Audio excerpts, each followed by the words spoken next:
اعوذ باللہ من الشیطان الرجیم پناہ مانگتا ہوں میں اللہ کی شیطان مردود سے۔ بسم اللہ الرحمن الرحیم شروع اللہ کا نام لے کر جو بڑا مہربان نہایت رحم والا ہے۔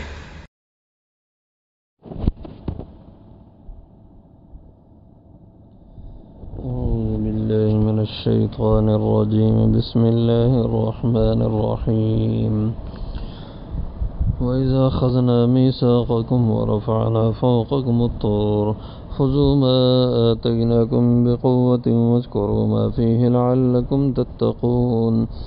ثم توليتم من بعد ذلك فلولا فضل الله عليكم ورحمته لكنتم من الخاسرين وَلَقَدْ عَلِمْتُمُ الَّذِينَ اعْتَدَوْا مِنْكُمْ فِي السَّبْتِ فَقُلْنَا لَهُمْ كُونُوا قِرَدَةً خَاسِئِينَ فَجَعَلْنَاهَا نَكَالًا لِمَا بَيْنَ يَدَيْهَا وَمَا خَلْفَهَا وَمَوْعِظَةً لِلْمُتَّقِينَ صدق اللہ۔ وَإِذَا أَخَذْنَا، اور جب ہم نے لیا میثاقکم تم سے ایک عہد، ورفعنا، اور ہم نے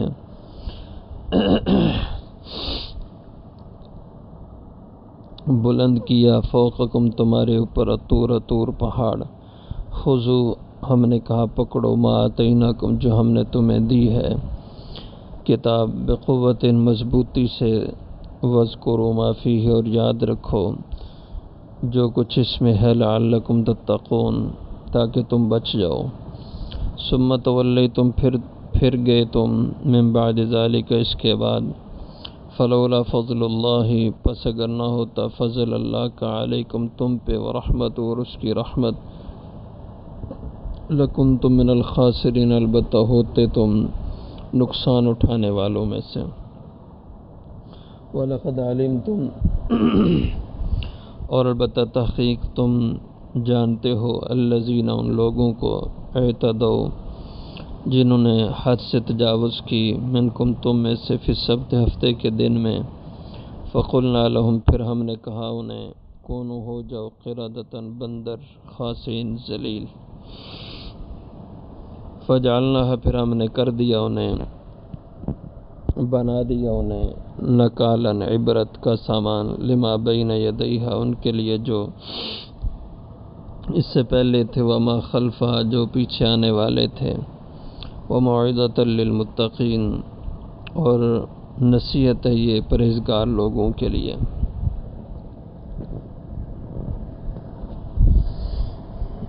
حضرت موسیٰ علیہ السلام نے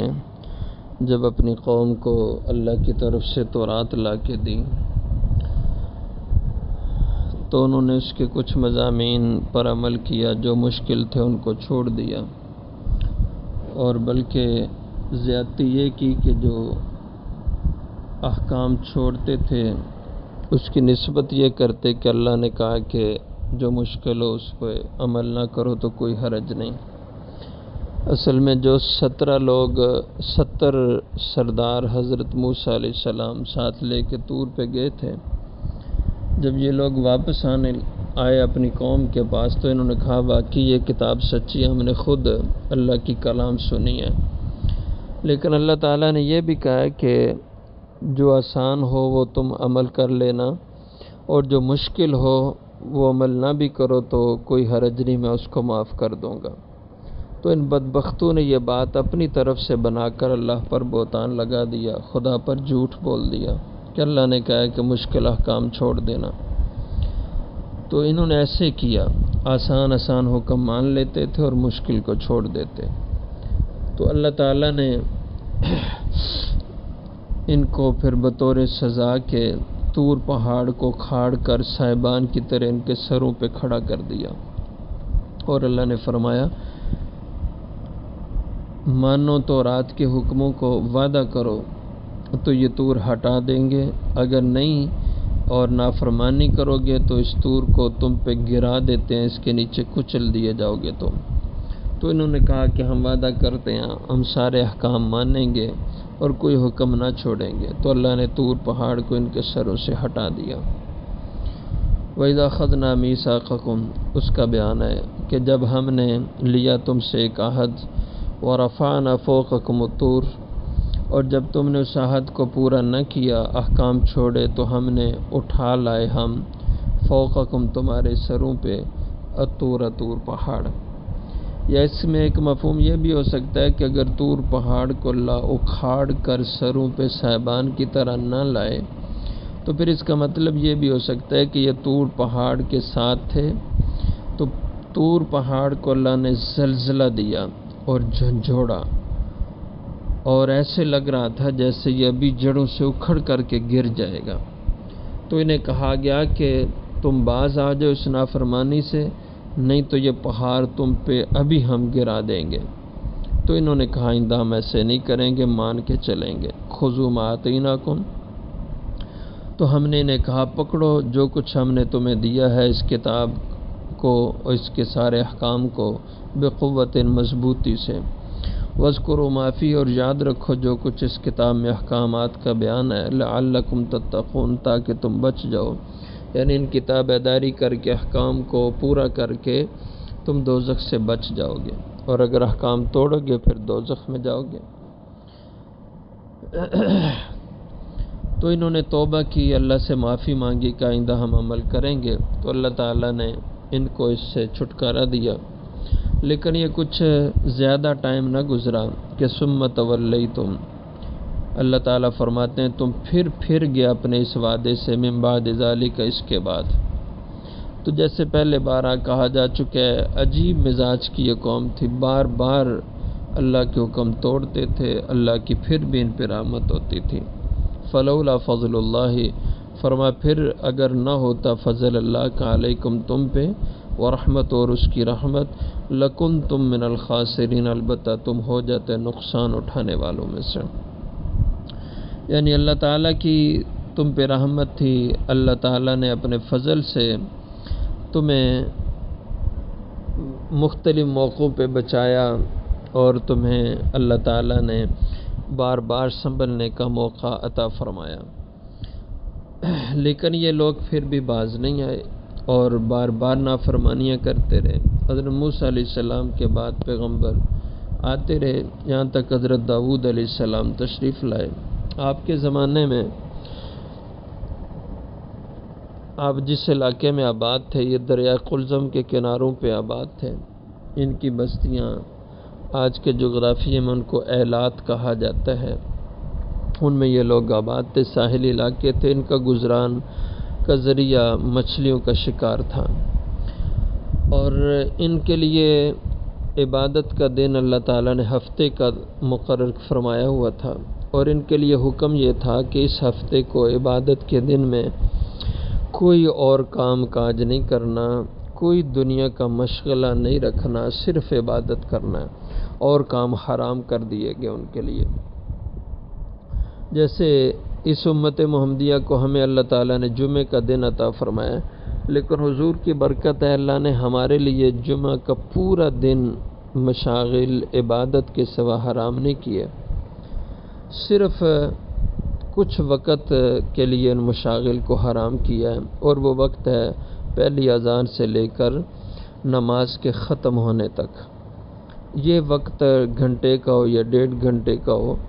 تو یہ وقت اس میں خاص کر دیا کہ اور کوئی تمہاری مصروفیت نہ ہو۔ اذان پہلی ہو جائے تو کام کاج، خرید و فروخت، سودا سلف لانا، کھانا پینا،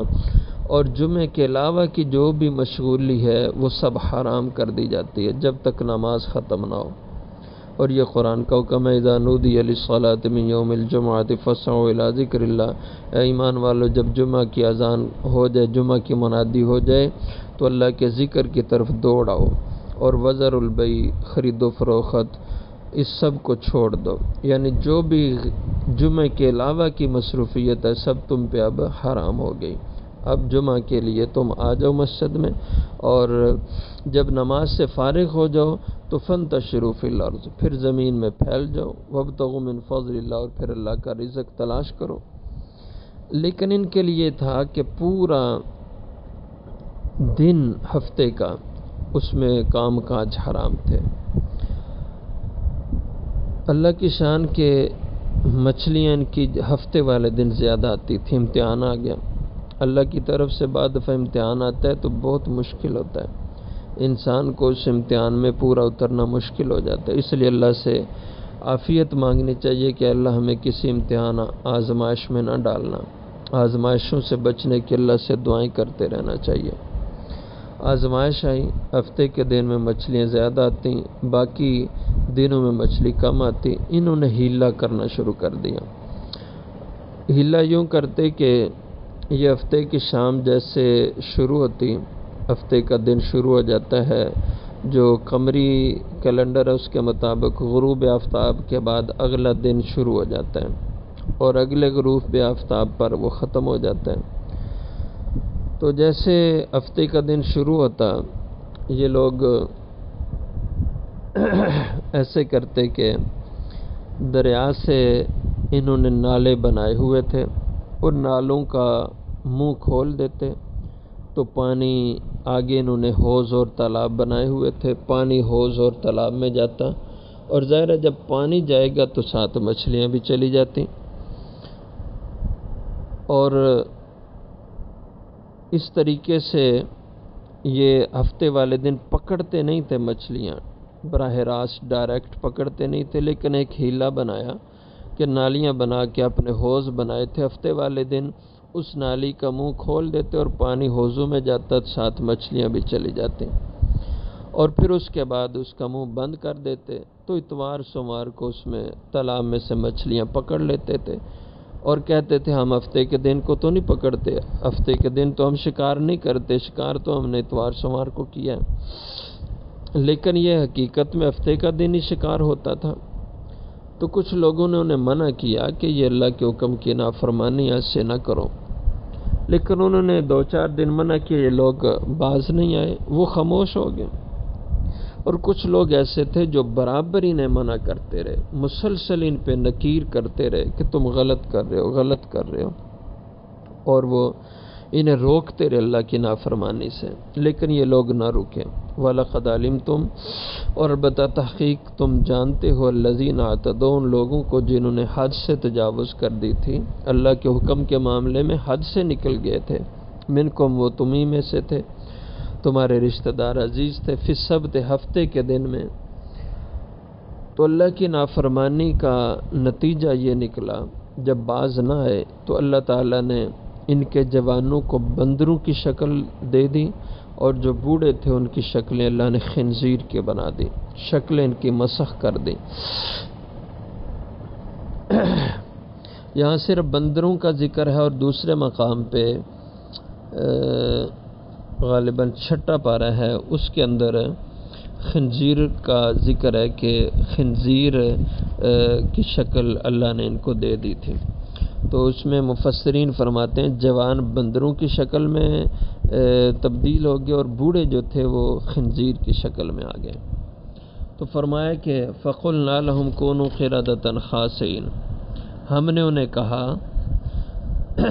کہ تم بندر بن جاؤ، بندر ہو جاؤ، اللہ نے ان کی شکلیں بندر کر دی، کونوا قردۃ خاسئین، ہو جاؤ بندر ذلیل۔ فجعلناها نکالا، دیکھیے جرم اور سزا۔ پھر آج ہم بھی دیکھیں ہمارے اندر کیا یہ جرم نہیں ہے؟ آج اذان اول ہوتی ہے، مسلمان اسی طرح کام کاج کر رہے ہیں، پہلی اذان کے بعد کام کاج وہی جرم ہے جو ان بنی اسرائیل کا ہفتے کے دن میں کام کاج کا شکار کا جرم تھا، اسی کے برابر کا یہ بھی جرم ہے، اور جمعے کا کوئی پرواہ نہیں ہے، اور لوگ کام کر رہے ہیں، ادھر جمعہ مسجد میں ہو رہا ہے، کوئی کس کام میں لگا ہوا ہے، کوئی کس کام میں لگا ہوا ہے۔ نمازی بھی اذان اول کے بعد کام میں لگا ہوتا ہے، بس جب دوسری اذان ہونے والی ہوتی ہے تو پھر مسجد میں داخل ہو جاتے ہیں۔ یہ حرام ہے، یہاں تک کہ اگر کوئی نکاح بھی رکھے اذان اول کے بعد یہ نکاح منعقد نہیں ہوگا، حرام ہوگا۔ حضور کی برکت ہے اس امت میں کہ اللہ تعالیٰ نے اس امت کے اوپر اس طرح اجتماعی عذاب کی حفاظت کر دی ہے، ورنہ جرائم جو ان امتوں میں انفرادی تھے، اس امت میں وہ سب اجتماعی طور پر ہیں۔ ان ساری قوموں کے جرائم اس امت میں موجود ہیں، لیکن حضور کی برکت ہے کہ اس پہ اللہ اجتماعی عذاب نہیں، لیکن جزوی عذاب ہوں گے۔ جیسے ایک حدیث میں آتا ہے، آپ صلی اللہ علیہ وسلم نے ارشاد فرمائے، بخاری شریف میں حدیث ہے، ترمذی ابو داود میں فرمایا، میری قیامت کے قریب میری امت میں بھی کچھ لوگ بندر اور خنزیر بنائے جائیں گے۔ آپ سے پوچھا گیا کہ یا رسول اللہ صلی اللہ علیہ وسلم وہ کافر ہوں گے؟ فرمایا نہیں، مسلمان ہوں گے، نمازیں بھی پڑھتے ہوں گے، روزے بھی رکھتے ہوں گے، حج بھی ادا کرتے ہوں گے، نمازی پرہیزگار حاجی لوگ ہوں گے، لیکن ان کی شکلیں بندروں اور خنزیروں کے اللہ بنائیں گے۔ کیوں؟ اس وجہ سے کہ وہ گانے بجانے کے دل دادا ہوں گے۔ گانا بجانا اس کا انہیں بڑا شوق ہوگا اور اس کی وہ محافل سجایا کریں گے۔ اس کی وجہ سے اللہ ان کی شکلیں، رات کو سوئیں گے صبح اٹھیں گے تو ان کی شکلیں بدلی ہوئی ہوں گی۔ تو اللہ کی پناہ مانگنی چاہیے ایسی حرکتوں سے، اور ایسے گناہ سے اپنے آپ کو بچانا چاہیے جو انسان کے لیے عبرت کی سزا اس کو دے۔ فجعلناها نکالا، تو ہم نے ان لوگوں کو عبرت کا سامان بنا دیا، لما بین یدیا، جو اس سے پہلے لوگ تھے، وما خلفہ، جو اس کے بعد، آج تک وہ لوگ عبرت کا نشان ہے۔ وموعظۃ للمتقین، اور اس کو اللہ نے نصیحت بنا دی بچنے والے لوگوں کے لیے، پرہیزگاروں کے لیے، کہ دیکھو اللہ کے نافرمانوں کا انجام یہ ہوتا ہے، تم بھی اپنے آپ کو بچاؤ اور خدا کے حکم نہ توڑو۔ کسی بھی قسم کا اللہ کا حکم وہ نہیں توڑنا چاہیے۔ اللہ عمل کی توفیق عطا فرمائے۔